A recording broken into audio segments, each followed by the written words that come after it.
सो आज हम पढ़ने वाले हैं MS वर्ड। MS वर्ड का मतलब होता है Microsoft office word. Microsoft office word के अंदर हम बहुत सारे अलग अलग रिज्यूमे बना सकते हैं, सर्टिफिकेट्स बना सकते हैं, जितने भी तरह के डॉक्यूमेंट्स हैं सब हम इसी के अंदर बनाते हैं।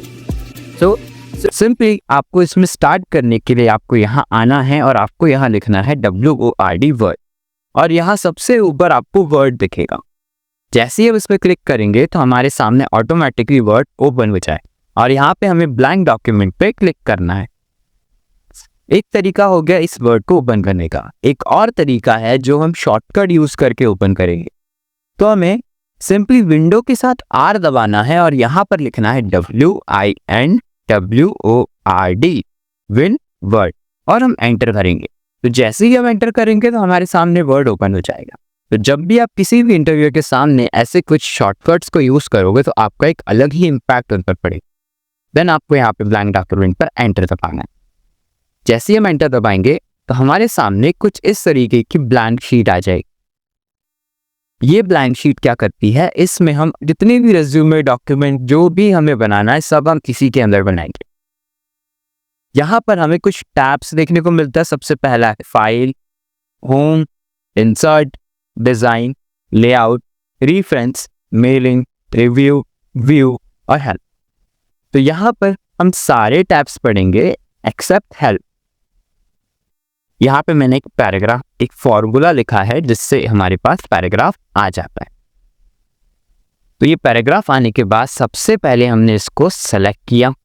सेलेक्ट करने के बाद यहाँ सबसे पहला टैब आता है ये फॉन्ट, तो हम इसमें क्लिक करेंगे। ये होता है थीम सेलेक्ट।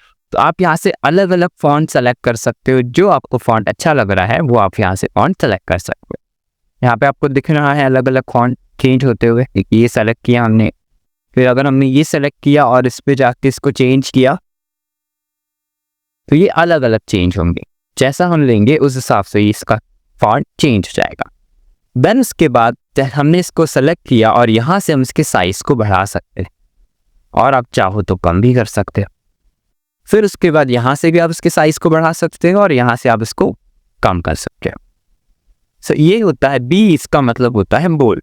तो आप इसको हल्का सा बोल्ड कर सकते हो। जैसे हमने इसको सेलेक्ट किया और यहाँ से बी पे क्लिक कर, तो बी पे सेलेक्ट करने के बाद ऑटोमेटिकली वो बोल्ड हो गया। बिल्कुल। और इसका शॉर्टकट होता है कंट्रोल प्रेस करना है आप लोग को और साथ में बी दबाना है, कंट्रोल बी, और कंट्रोल बी दबाने से वापस नॉर्मल भी हो जाएगा। उसके बाद आता है इटैलिक, ये हल्का सा इटैलिक हो जाएगा। फिर आता है अंडरलाइन, तो यहाँ पे इसके नीचे अंडरलाइन आ जाएगी। हम उसके साइड में जो एरो है उस पर क्लिक करके यहाँ पे अलग अलग अंडरलाइन भी सेलेक्ट कर सकते हैं। देन उसके बाद हमारे पास आता है अंडरलाइन कलर, तो यहाँ से आप अंडरलाइन के लिए एक कलर भी ले सकते हैं जो कलर आपको अच्छा लगे।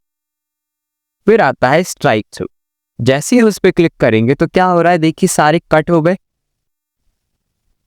फिर हम इसको बंद कर देंगे। देन इसके बाद हमारे पास ऑप्शन आता है जहाँ से हम अलग अलग यहाँ से स्टाइल्स ले सकते हैं। वर्ड को, जो आपको वर्ड को स्टाइल देना है आप यहाँ से स्लाइड ले सकते हो। जैसे हमने ये स्टाइल ले ली, यहाँ से इसका साइज बढ़ा देते हैं। अब उसके बाद जैसे ही हम इसमें क्लिक करेंगे तो ये है आउटलाइन। यहाँ से आप इसकी आउटलाइन भी चेंज कर सकते हो। देखिए चेंज हो रही है, बढ़िया। फिर शेडो, तो उसके पीछे साइड हल्की हल्की शेडो आने लगी, ये देखिए, बहुत अच्छे। फिर उसके बाद रिफ्लेक्शन, यानी कि इस वर्ड का क्या रिफ्लेक्शन होना चाहिए वो भी आएगा। फिर इसमें कौन सा किस कलर का ग्लो होना चाहिए आप वो भी यहाँ से देख सकते हो। आगे चलते हैं। अब जैसे हम कोई भी बुक पढ़ते हैं तो बुक पढ़ते पढ़ते हमें एक हाइलाइटर की ज़रूरत पड़ती है ताकि कुछ इंपॉर्टेंट पॉइंट्स को हम हाईलाइट कर सकें। तो यहाँ पर हमें इस पर जब हम क्लिक करेंगे तो आप यहाँ से कोई भी कलर सेलेक्ट कर लीजिए। उसके बाद आपको जो भी पॉइंट हाईलाइट करना तो आप उसे सेलेक्ट कर लीजिए। यह हाईलाइट हो गया। ऐसे हमने इसको सेलेक्ट किया, ये हाईलाइट हो गया। जैसे हमने इसको ऐसे सेलेक्ट किया तो ये हाईलाइट हो गया। अब आपको अगर हाईलाइटर हटाना है तो आप इस पर क्लिक करिए और ये है नो कलर। नो कलर पे क्लिक करके जितना भी ये हाईलाइट हमने किया है उस सब को हम हटा सकते हैं और देन हमें इसको वापस क्लिक करना है ताकि नॉर्मल स्टेज पे आ जाए। अब हमने इसको सेलेक्ट किया और सेलेक्ट करने के बाद यहाँ से इसकी साइज बढ़ाई। इस पर हम क्लिक करेंगे तो यहाँ से आप उन वर्ड्स का जो भी कलर आपको चाहिए वो कलर आप दे सकते हैं। यहाँ पे चेंज हो रहा है, ठीक है। देन हम इसको पूरा डिलीट कर लेते हैं और यहाँ से फिर से अब हम फॉर्मूला लगाएंगे जिससे एक पैराग्राफ हमारे पास आ जाए। और यहाँ से हमने इसको से पूरा सेलेक्ट किया लेफ्ट क्लिक से और इसमें क्लिक करेंगे, यहाँ से इसको एकदम नॉर्मल करने के बाद अब तो यहाँ पर हम जाएंगे, ये होता है केसेस यानी कि सबसे पहले है सेंटेंस केस। जैसे ही हम इसमें क्लिक करेंगे तो पहला वर्ड होगा कैपिटल और बाकी सारे हो जाएंगे स्मॉल फुल स्टॉप तक। फिर दूसरे पे क्लिक करते हैं लोअर केस, सारे के सारे स्मॉल हो जाएंगे। फिर वापस जाएंगे अपर केस, सारे के सारे जितने लेटर्स है सब कैपिटल हो जाएंगे। फिर कैपिटलाइज ईच वर्ड, इसके अंदर जो पहला वर्ड होता है वो सारा कैपिटल हो जाएगा और बाकी सारे स्मॉल। फिर आता है टुगल केस।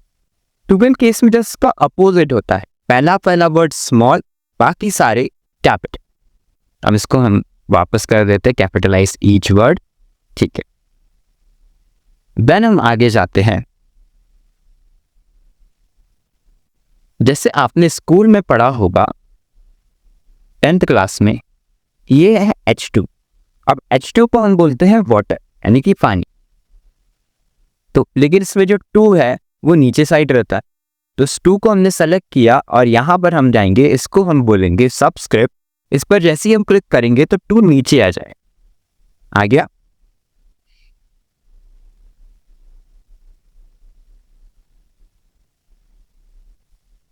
उसी तरीके से जब ये वाला जो 2 है, इस 2 को हमें ऊपर करना है, ये a+b का होल स्क्वायर, तो 2 पे क्लिक करा और यहां से हमने इस 2 को ऊपर कर दिया, तो ये आ गया।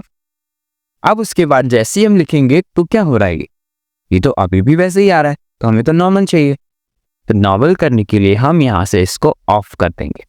अब हम जो भी लिखेंगे तो वो नॉर्मल, ठीक है। बहुत अच्छे, आगे बढ़ते हैं। तो ये फॉन्ट टैब आपको अच्छे से क्लियर हुआ, इसमें अभी ये चीज बची हुई, तो हम ये भी देख लेते हैं। जैसे हम इसको सेलेक्ट करते हैं और सेलेक्ट करने के बाद यहाँ से कोई फॉन्ट दे दिया, कोई थीम दे दिया, इसको बोल्ड कर दिया, यहाँ से हमने इसको कोई कलर दे दिया, तो ये हमने इसको पूरा डिजाइन कर लिया।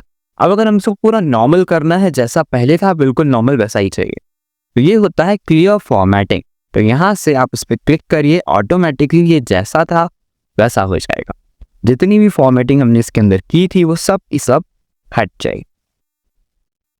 देन अब हम आगे चलते हैं यहाँ पर